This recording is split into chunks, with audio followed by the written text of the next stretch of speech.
Hello, welcome to St. Wilfred Law College online classes. I am teaching you Motor Vehicle Act 1988, and in that today we will start the new topic, that is registration of motor vehicle, which has been provided under chapter 4 of that act. Now why registration of motor vehicle is necessary? Now the central government has decided that all the motor vehicles which are running on the roads or which will run on the roads are mandatorily required to be registered according to the provisions of Motor Vehicle Act 1988. It is a mandatory provision for all the motor vehicles, whether it is a transport vehicle or a personal vehicle or a two-wheeler motor vehicle, whatever it is, they all are required to be registered under this act. ये एक mandatory provision है जिसमें ये requirement है कि जो भी motor vehicles जो रन कर रहे हैं या फिर जो भी आएंगे रोड्स पे फ्यूचर में, they are mandatorily required to be registered as per the provisions of motor vehicle act 1988. अगर कोई पर्सन बिना रजिस्ट्रेशन के मोटर व्हीकल रन कर रहा है रोड्स पे, पब्लिकली यूज़ कर रहा है उस चीज़ का, it is against the law and he can be penalise for that act. उसको उसके लिए पेनलाइज किया जा सकता है ऐसे एक्ट के लिए. And no exemption is provided under this act for the registration of motor vehicle. मतलब इसमें कोई ऐसा एग्जाम्पशन नहीं है कि कोई भी पर्टिकुलर मोटर व्हीकल रजिस्टर्ड नहीं होगा. So under chapter 4 all the provisions relating to the registration of motor vehicles, whether it is a transport or four-wheeler, two-wheeler which has been used for personal purposes or commercial purposes are required to be registered has been provided. So we will discuss in detail today this topic, that is registration of motor vehicle. Now section 39 which provides for necessity for registration of motor vehicle. मतलब 39 ये provide करता है कि जो भी motor vehicle जो भी publicly available है चलाने के लिए, यूज़ करने के लिए motor vehicles, they are mandatorily required to be registered under this act. मतलब सारे व्हीकल्स जो कि फ्यूचर में या अभी भी रन हो रहे हैं वो रिक्वायर्ड है कि वो उनका रजिस्ट्रेशन किसी पर्टिकुलर अथॉरिटी के अंडर में किया जाए, और वो एक मैंडेटरी प्रोविज़न है जो ओनर को रिक्वायरमेंट होती है जब भी वो अपना मोटर व्हीकल यूज़ करता है, उसको पहले उसका रजिस्ट्रेशन कराना होता है. That is provided under section 39. Now इसमें एक एग्जाम्पशन है, डीलर ऑफ मोटर व्हीकल. ना सबना जो डीलर्स होते हैं मोटर व्हीकल को, मोटर व्हीकल के, उनको रिक्वायरमेंट नहीं होती है कि वो अपने मोटर व्हीकल्स को रजिस्टर कराए, because they are selling their motor vehicles. जो ओनर जो परचेज कर रहा है, ही इज़ मैंडेटरी रिक्वायर्ड कि वो अपने मोटर व्हीकल को रजिस्टर कराए, उसका पंजीयन कराए रजिस्ट्रेशन अथॉरिटी के पास जाके timely in the prescribe time. ये नहीं कि मोटर व्हीकल खरीदने के बाद 6 महीने बाद, 1 महीने, 1 साल बाद ऐसे रजिस्ट्रेशन कराए. उसका एक प्रिस्क्राइब टाइम होता है जिसके अंडर में, उस ड्यूरेशन के अंडर में वो रजिस्ट्रेशन कंपल्सरीली हो जाना चाहिए मोटर व्हीकल का. This has been provided under section 39. Now let's move on to section 40. Registration where to be made. Now अब आपने मोटर व्हीकल ले लिया है, परचेज कर लिया है, अब उसका रजिस्ट्रेशन कहाँ कराया जाए? तो सेक्शन 40 ये प्रोवाइड कराता है कि कोई भी मोटर व्हीकल जो परचेज कर लिया गया है, जो ओनर है उस व्हीकल का, वो उस मोटर व्हीकल का रजिस्ट्रेशन उस रजिस्ट्रेशन अथॉरिटी के पास करा सकता है जिसकी ज्यूरिडिक्शन में उसका रेसिडेंस है, जिस ज्यूरिडिक्शन में वो रहता है, प्लेस ऑफ बिजनेस या उसका प्लेस ऑफ बिजनेस है जहाँ वो वर्क करता है, या फिर vehicle normally kept for use, जहाँ पर जो नॉर्मली जो व्हीकल है वो यूज़ किया जाएगा. तो उस ज्यूरिडिक्शन में जो है, जो ओनर है उस व्हीकल का, वो अपना व्हीकल का रजिस्ट्रेशन करा सकता है. This has been provided under section 40. Now section 41, registration how to be made. अब रजिस्ट्रेशन कैसे करा जाएगा, उसके लिए ओनर को क्या करना पड़ेगा? तो ओनर को एप्लीकेशन फाइल करनी पड़ेगी अंडर सेक्शन 41, जिसके साथ उसके कुछ डॉक्यूमेंट्स अटैच करने होंगे, पर्टिकुलर्स फाइल करने होंगे, अपने मोटर व्हीकल से रिलेटेड सारी इन्फॉर्मेशन प्रोवाइड करनी पड़ेगी. किस तरीके का मोटर व्हीकल है, किस पर्पज़ के लिए वो यूज़ कर रहा है, कितने सीटर का है, और क्या उसका नेचर है, लाइक CNG है, पेट्रोलियम है, या फिर वो लिक्विड पेट्रोलियम गैस से चलता है, पेट्रोल या डीजल से, सारी इन्फॉर्मेशन वो पर्टिकुलर्स में अपने वो प्रोवाइड करेगा रजिस्ट्रेशन अथॉरिटी को. अब रजिस्ट्रेशन रजिस्ट्रेशन अथॉरिटी उस जो व्हीकल है उसको रजिस्टर करके एक उसको डिस्टिंग्विश मार्क प्रोवाइड करेगी ताकि वो अदर व्हीकल से डिफरेंशिएट किया जा सके कि ये जो पर्सन है is the owner of this vehicle and it can be identified easily, उसको आइडेंटिफाई किया जा सके। अब जो डिस्टिंग्विश मार्क होता है जो ये प्रोवाइड करता है जो रजिस्ट्रेशन अथॉरिटी है, वो क्या होता है, वो होता है एक लेटर्स उसके साथ फॉलो करते हुए उसके कुछ डिजिट या फिगर्स जिसके साथ वो कंप्राइज होके जो अथॉरिटी है वो प्रोवाइड करती है ओनर ऑफ द व्हीकल को, उसको वो प्रोवाइड करती है। अब जो ये जो फिगर है, जो डिजिट है, ये कैसे डिसाइड होता है कि ये यही नंबर प्रोवाइड करे जाएंगे या ये जो अल्फ़ाबेट्स है इसके साथ ये नंबर्स फॉलो किए जाएंगे? तो ये सेंट्रल गवर्नमेंट प्रिस्क्राइब करती है और हर स्टेट को different time to time by official gazette ये प्रोवाइड या रिन्यू करती रहती है कि इस बेसिस पे आप अपने जो व्हीकल्स है रजिस्टर करेंगे। Like for the state of Rajasthan, RJ 14, this has been provided by the central government by notification official gazette, ये official gazette के थ्रू बताया गया है। 14 is the number of Jaipur district का ये नंबर है। तो ये RJ is the prescribed digit of alphabet which has been prescribed by central government and that is followed by digits or the series of numbers which has been allotted to that authority, जो authority फिर वो allot करेगी further, जो authority को allot है उसके बाद वो फर्दर अलॉट करेगी। और जो ये जो अल्फ़ाबेटिकल ऑर्डर्स होते हैं, जो ये नंबर जो यूज़ करते हैं हम व्हीकल्स में, like RJ, HR, AP, HP, this has been allotted by central government. Central government इसको नोटिफिकेशन बाय ऑफिशियल गैजेट के through time to time states को प्रोवाइड करती है। So this has been provided under section 41 itself. Now उसके बाद वो issue कर देगी RC ओनर को उस मार्क के साथ, उसमें सारे पर्टिकुलर्स प्रोवाइड करे जाएंगे कि RC you have seen in RC की व्हीकल का नंबर होता है, उसका रजिस्ट्रेशन नंबर, उसके बाद वो कैसे अगर वो टू व्हीलर है तो वो कौन सी कंपनी का है, उसमें किस चीज़ का इंजन यूज़ हुआ है, किस कलर का है, और description has been provided in that. अब क्या होता है, कई बार हमारा सेक्शन 41 का सबसेक्शन 1 है उसमें एक प्रोवाइजो दिया गया है कि अब कई बार ये होता है एक व्हीकल जो होता है वो कई सारे ओनर्स द्वारा खरीदा जाता है। लाइक एक व्हीकल है उसके 4 ओनर है A B C D, और जो B जो ओनर है वो उसका रजिस्ट्रेशन कराने जाता है उस व्हीकल का, तो जो B है he shall be the deemed owner of that vehicle according to the provisions of section 41 subsection 1 proviso। section 1 के प्रोवाइजो में ये दिया गया है कि अगर कोई किसी व्हीकल के बहुत सारे ओनर्स हैं तो उसमें से जो ओनर एप्लीकेंट है जो अप्लाई कर रहा है रजिस्ट्रेशन के लिए, he will be the deemed owner of that vehicle. This has been provided under this section. Now registration authority shall assign mark for display on motor vehicle, distinguish mark containing letters followed by figures, जो central government allot करती है state government को। सो I have explained it. ये होता है registration का procedure जो provided है सेक्शन 41 में। Now RC issued before or after commencement of this act other than transport vehicle valid for 15 years from the date of issue। Now जो RC issued है before this act or after the commencement of this act, it will be valid for the 15 years for all the vehicle except for transport vehicle। Transport vehicle के cases में ये applicable नहीं होगा, but other than transport vehicle अगर कोई और vehicle before this act और after the commencement of this act registered था by the registration authority, then in that case the registration certificate of that vehicle shall be valid for 15 years। 15 years from the date of issue। Date of issue से वो 15 साल तक के लिए valid होगा। Now अब जो 15 ईयर्स के बाद उसका रिन्यूअल होता है तो इन दैट केस वो 5 ईयर्स एक्सटेंड होगा, 5 ईयर्स के बाद उसका रिन्यूअल फिर होगा, मतलब अब रजिस्ट्रेशन सर्टिफिकेट उसका 5 ईयर्स तक वैलिड होगा further. This has been provided under this section 41 itself. Renewal valid for 5 years, जो रिन्यूअल है वो वैलिड होता है 5 ईयर्स के लिए। So that's all about section 41।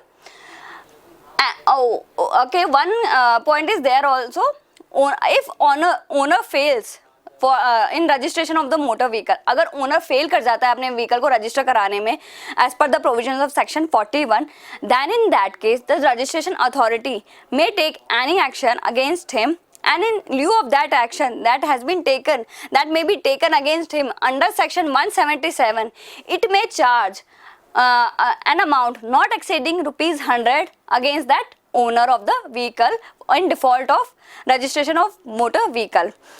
इसमें एक पेनल्टी प्रोवाइड करी गई है कि अगर कोई ओनर अपना व्हीकल रजिस्ट्रेशन कराने में देरी कर देता है या नहीं करवाता है, then in that case registration जो अथॉरिटी है in lieu of any action, मतलब कोई भी एक्शन जो उसके अंदर अगेंस्ट में लिया जा सकता है अंडर सेक्शन 177 में चार्ज, उस पर चार्ज कर सकती है an amount not exceeding rupees 100, वो अमाउंट जो है एक्सीडिंग नहीं होना चाहिए 100 रुपीज से।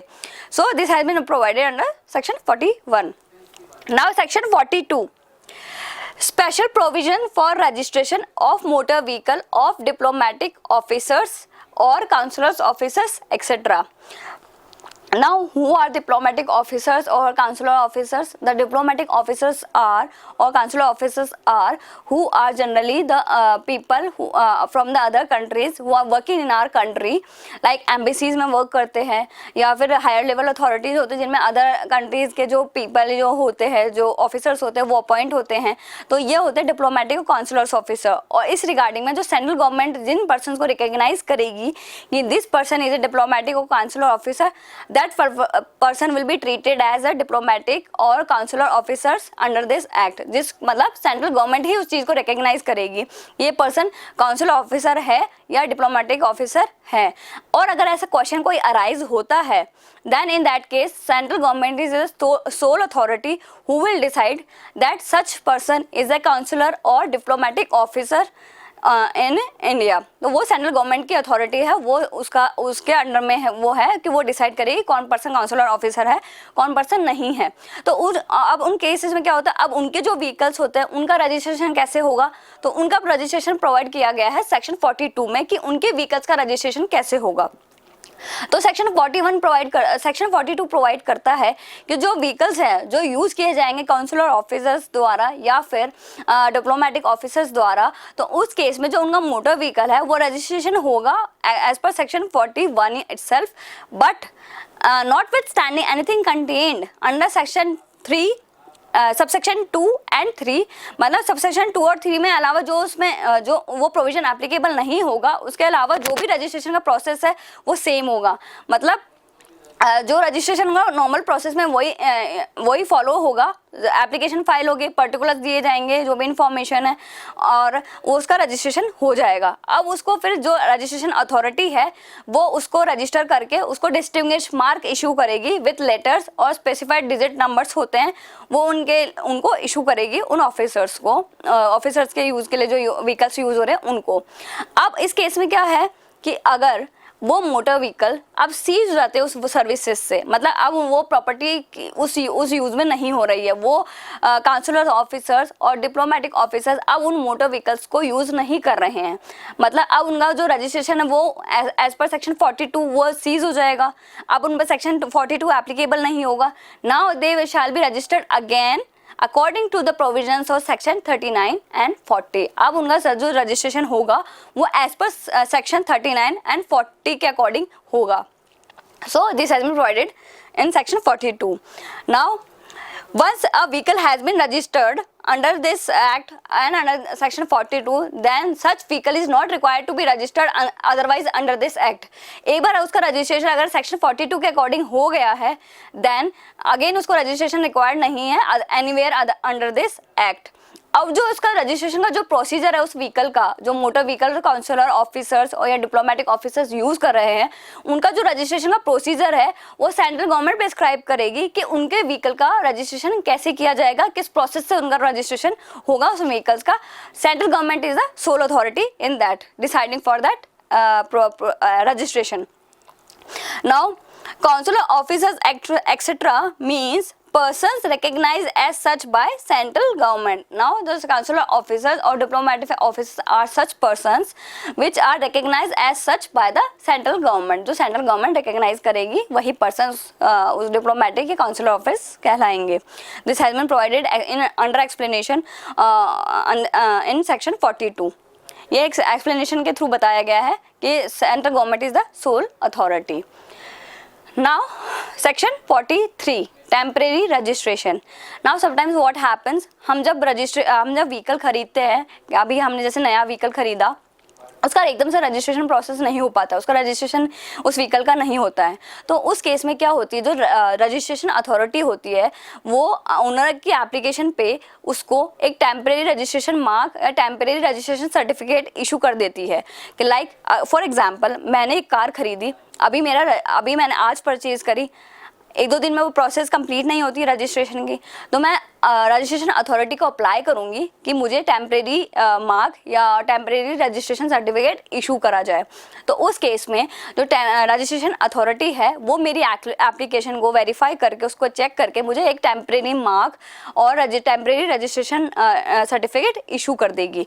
तो ये एक प्रोविजन है for the beneficial of the owners of the vehicles, क्योंकि समटाइम्स ऐसा होता है कि रजिस्ट्रेशन में टाइम लग जाता है क्योंकि बहुत व्हीकल्स आते हैं। तो इस केस में अब वो व्हीकल इतने दिन तक तो खड़ा नहीं रख सकते हैं, उसको यूज़ भी करना है, तो उसके लिए जो है टेम्परेरी मार्क या टेम्परेरी सर्टिफिकेट इशू कर देती है रजिस्ट्रेशन अथॉरिटी। और ओनर उसको फर्स्ट ऑफ ऑल ओनर को उसको अप्लाई करना होता है, तो वो उसके एप्लीकेशन पे ये बेस्ड होता है कि उसको चाहिए कि नहीं चाहिए। वो उसके बाद जब ये रजिस्ट्रेशन उसको मिलता है सर्टिफिकेट या रजिस्ट्रेशन मार्क जो उसको इशू करती है registration authority, it will be valid only for 1 month, मतलब ये 1 महीने तक ही वैलिड होता है। 1 मंथ के ड्यूरेशन में उसको अपना रजिस्ट्रेशन कंप्लीट कराना ही होता है। एंड इसका रिन्यूअल भी पॉसिबल नहीं है। मीन्स एक बार अगर आपने टेम्परेरी रजिस्ट्रेशन मार्क इशू करवा लिया या आपको टेम्परेरी रजिस्ट्रेशन सर्टिफिकेट इशू हो गया है, तो आपको 1 मंथ के अंदर उसको रजिस्ट्रेशन कंप्लीट कराना है, परमानेंट उसका रजिस्ट्रेशन कंप्लीट करना है, उसके बाद ही आप उस व्हीकल को यूज़ कर सकते हो। और अगर आप टेम्परेरी रजिस्ट्रेशन मार्क को रिन्यू कराना चाहते हो तो वो पॉसिबल नहीं है, उसको वो ऐसा प्रोविजन प्रोवाइडेड नहीं है अंडर द लॉ। अब इसमें एक सेकंड सबसेक्शन में एक प्रोवाइजो दिया गया है कि कई बार होता है जो चेसिस होती है व्हीकल की उस पर बॉडी अटैच नहीं होती है, तो वो बॉडी अटैच नहीं होती तो वो वर्कशॉप में खड़ी रहती है। मतलब उसको ओनर जो है वो अगर वो वर्कशॉप में देता है उसकी बॉडी अटैच करने को और 1 मंथ के अंदर में उसकी बॉडी उस पे अटैच नहीं होती है चेसिस की, तो जो ओनर है उस चेसिस का वो अप्लाई करेगा रजिस्ट्रेशन अथॉरिटी को कि उसका जो टेम्परेरी पीरियड है रजिस्ट्रेशन का वो इंक्रीज कर दिया जाए। उसके लिए वो अप्लाई करेगा, उसके साथ फीस देगा रजिस्ट्रेशन अथॉरिटी को, और जो रजिस्ट्रेशन अथॉरिटी है वो फर्दर टाइम एक्सटेंड कर देगी एज पर इट्स डिसीजन, कि वो डिसाइड करेगी किस पीरियड तक वो एक्सटेंड करेगी और उस ड्यूरेशन तक उस ओनर को अपने व्हीकल को कंप्लीट कराना होगा, उसके बाद ही उसका प्रॉपर रजिस्ट्रेशन होगा। तो उस केस में वो रजिस्ट्रेशन इंक्रीज, जो रजिस्ट्रेशन है टेम्परेरी रजिस्ट्रेशन वो इंक्रीज किया जा सकता है, otherwise it is not possible for other vehicles.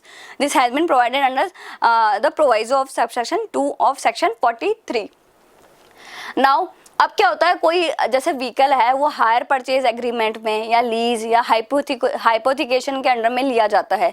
Like hire purchase agreement होता है जिसमें आप व्हीकल खरीदते हो इंस्टॉलमेंट में अंडर में, तो उसमें आपने व्हीकल लिया है, इंस्टॉलमेंट आप दे रहे हो धीरे धीरे, तो it is a hire purchase agreement. तो उसमें क्या होता है, अब व्हीकल आपने परचेज कर लिया है, तो जब आप अप्लाई करेंगे रजिस्ट्रेशन के लिए, that is for temporary registration to the registration authority, तो जो टेम्परेरी रजिस्ट्रेशन अथॉरिटी है आरसी इशू करेगी, तो उस केस में वो टेम्परेरी मार्क तो इशू करेगी है और टेम्परेरी रजिस्ट्रेशन सर्टिफिकेट जो इशू करेगी उसमें रजिस्ट्रेशन अथॉरिटी, उसमें the person who is the owner जिसने परचेज किया है वो प्लस द पर्सन जिसने हायर परचेज एग्रीमेंट के थ्रू जिसके साथ वो आया है उस अथॉरिटी या पर्सन की भी एंट्री और नेम एंड एड्रेस सारी डिटेल्स एंटर करेगा।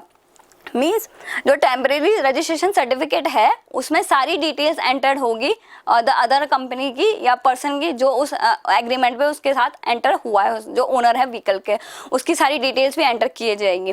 जब आपका वो कंप्लीट हो जाएगा, जैसे आपने 5 ईयर्स के लिए आपने कोई व्हीकल लिया लोन पे, तो आपके जो टेम्परेरी रजिस्ट्रेशन सर्टिफिकेट होता है उसके साथ आपकी जो कंपनी है जिसने आपको लोन दिया उसका नेम एंटर होगा। अब 5 साल बाद आपको जो सर्टिफिकेट जो आपके लोन सारी किस्तें पूरी हो जाए उसके बाद जो है आपको जो ओरिजिनल आरसी मिलेगी उसमें सिर्फ आपका नेम लिखा जाएगा। Now the name of the company shall be excluded from that. उसको एक्सक्लूड कर दिया जाएगा। It is provided under section 44 कि अगर टेम्परेरी रजिस्ट्रेशन आपने किसी व्हीकल का कराया है या हायर परचेज एग्रीमेंट में आए हैं या लीज में या हाइपोथिकेशन में आपने कोई व्हीकल परचेज लिया है, तो उस केस में द ओनर जिसने परचेज किया है वो एंड द अदर पर्सन जिसके थ्रू जिसके साथ वो एंटर हुआ है ऐसे एग्रीमेंट में, उस पर्सन की नेम, एड्रेस एंड पर्टिकुलर जो भी है वो सारी इंक्लूड होगी उस आरसी में, उस टेम्परेरी रजिस्ट्रेशन सर्टिफिकेट में। So this has been provided under section 43। Now section 44, production of motor vehicle at time of registration. Now क्या होता है, जब भी हमें रजिस्ट्रेशन कराना होता है किसी भी व्हीकल का, तो it is a mandatory for everyone to bring that vehicle before the registration authority. मतलब अब आपको जो मोटर व्हीकल आप रजिस्टर करा रहे हो, जिसका आप रजिस्ट्रेशन करा रहे हैं, उस मोटर व्हीकल का production before the registration authority is compulsory. वो आपको प्रोड्यूस करना पड़ेगा अथॉरिटी के सामने। बट इसमें एग्जम्पशन है, जो ट्रांसपोर्ट व्हीकल का जो रजिस्ट्रेशन होगा, इट इज़ नॉट रिक्वायर्ड कि वो व्हीकल भी प्रेजेंट किया जाए या उसको बिफोर रजिस्ट्रेशन अथॉरिटी लाया जाए। उसको ज़रूरी नहीं, कंपलसरी नहीं है उस केस में कि आपको वो मोटर व्हीकल रजिस्ट्रेशन अथॉरिटी के पास लाना है। But it is applicable to all other vehicles. उस केस में आपको सारे vehicles other than transport vehicles वो सब आपको रजिस्ट्रेशन अथॉरिटी के पास ले जाने होंगे। This has been provided under section 44। Now 45, refusal of registration or renewal of certificate of registration। Now क्या होता है, अब आपने जैसे व्हीकल खरीदा, अब आप अथॉरिटी के पास अप्लाई करते हो उसके रजिस्ट्रेशन के लिए, तो रजिस्ट्रेशन अथॉरिटी या तो आपको इशू कर देगी रजिस्ट्रेशन सर्टिफिकेट या फिर उसको रिफ्यूज़ कर देगी। अब उसमें ये दोनों केस में एप्लीकेबल है, या तो फर्स्ट टाइम आप रजिस्ट्रेशन करा रहे हो या फिर आप उस रजिस्ट्रेशन का रिन्यूअल करा रहे हो, मतलब आप टाइम पीरियड एक्सपायर हो गया, अब आप उसका वापस रजिस्ट्रेशन करा रहे हो, तो उस केस में कुछ सर्टेन ग्राउंड्स है जिसके बेसिस पे रजिस्ट्रेशन अथॉरिटी उस सर्टिफिकेट को इशू करने से रिफ्यूज़ कर सकती है या उस सर्टिफिकेट को रिन्यू करने से मना कर सकती है। तो ये सारे जो ये ग्राउंड्स है जिसके अंडर में ये रिफ्यूज़ल जो है रजिस्ट्रेशन अथॉरिटी दे सकती है, वो कुछ ग्राउंड्स हैं जिसके बेसिस पे ऐसा कर सकती है, वो प्रोवाइडेड है under section 45। Now these are the grounds but these are not exhaustive. मतलब इसके अलावा भी कुछ और ग्राउंड्स अगर रीजनेबल लगते हैं रजिस्ट्रेशन अथॉरिटी को, तो वो उनको रिफ्यूज़ कर सकती है ओनर को, ओनर ऑफ द व्हीकल को, कि वो उसको रजिस्ट्रेशन इशू करेगी या नहीं करेगी। द फर्स्ट ग्राउंड इज अगर motor vehicle is a stolen motor vehicle. If the motor vehicle which has been brought by the owner of the vehicle is a stolen property, then in that case the registration authority may refuse to register that vehicle or renew the certificate of registration। certificate of registration renew करने से मना कर सकती है। या फिर उसमें कोई मैकेनिकल डिफेक्टिव है, मतलब अगर उसमें कोई मैकेनिकल डिफेक्ट ही है कि उसमें कुछ भी ऐसी प्रॉब्लम है जो पब्लिक डेंजर हो सकता है या फिर harmful for the life of the other people, तो उस केस में रजिस्ट्रेशन अथॉरिटी है वो उसका रजिस्ट्रेशन मना कर सकती है या उसका रिन्यूअल मना कर सकती है। Now third is fail to comply this act. अगर जो ओनर ऑफ द व्हीकल है वो कुछ इस प्रोविजंस इस एक्ट के कुछ प्रोविजंस को या फिर उसके रूल्स को फेल कर जाता है कंप्लाई करने में, या फिर वो फॉलो प्रॉपर तरीके से नहीं करता है, तो उस केस में वो रिफ्यूज़ कर सकती है इशुएंस ऑफ रजिस्ट्रेशन सर्टिफिकेट और renewal of that. Or the last one is that is these fail to furnish particulars of any previous registration। आप उसको कई व्हीकल है उसका रजिस्ट्रेशन हो चुका है, वो उसका प्रीवियस जो रजिस्ट्रेशन वो एक्सपायर हो गया है, अब उसका रिन्यूअल कराना है, उस केस में जो प्रीवियस रजिस्ट्रेशन पर्टिकुलर्स है वो प्रोवाइड करने में इम्पॉसिबल है, मतलब वो उसको प्रोवाइड कर नहीं पा रहा है, या फिर और furnish inaccurate particulars for registration of vehicle, या फिर इनएक्यूरेट डिटेल्स देता है रजिस्ट्रेशन की व्हीकल के लिए, तो उस केस में जो रजिस्ट्रेशन अथॉरिटी है वो मना कर सकती है उसको रजिस्ट्रेशन करने से उस व्हीकल का या फिर रिन्यूअल करने से उस व्हीकल का। तो this has been provided under section 45। अब जो ये रिफ्यूज़ल होगा जिस बेसिस पे वो रिफ्यूज़ करेगी अथॉरिटी, तो उसकी जो ऑर्डर पास करेगी इस केस में कि रजिस्ट्रेशन अथॉरिटी है वो कहती है कि ये जो व्हीकल है ये स्टोलन प्रॉपर्टी है and this authority can not issue a certificate of registration in that case, तो उस केस में वो ऑर्डर रिटर्न ऑर्डर पास करेगी जो वो प्रोवाइड करेगी ओनर को, जिसके अंदर वो रीजंस प्रोवाइड करेगी कि किस बेसिस पे उसका रजिस्ट्रेशन जो है इस व्हीकल का रिफ्यूज़ किया गया है, किस ग्राउंड पे, किस बेसिस पे जो व्हीकल का रजिस्ट्रेशन है वो इम्पॉसिबल है और वो इसका रजिस्ट्रेशन नहीं करेगी। वो रीजंस वो रिकॉर्ड करेगी और उसको वो उसकी कॉपी वो ऑर्डर के थ्रू उस ओनर ऑफ द व्हीकल को प्रोवाइड करेगी। Now section 46, effectiveness in India of registration. Now अगर एक बार आपने रजिस्ट्रेशन व्हीकल का करा लिया तो उसका इफेक्टिवनेस क्या है, वो कहाँ तक वैलिड होगा उसका रजिस्ट्रेशन। तो इसमें कहा गया है कि एक बार कोई व्हीकल जो रजिस्टर्ड हो गया है किसी भी स्टेट में, then it is applicable throughout the India. मतलब अब उसको वापस रजिस्ट्रेशन कराने की ज़रूरत नहीं है इन अदर प्लेस। अगर वो कोई अदर प्लेस पे जाता है तो उस केस में उसको रजिस्ट्रेशन करवाने की ज़रूरत नहीं है। It is applicable throughout the India and it is effectively used anywhere in India. आप उसको इफेक्टिवली यूज़ कर सकते हैं कहाँ, इंडिया में कहीं पर भी। तो this has been provided under section 46. So this was all about registration of motor vehicle in today's class, and that's all for today. Thank you.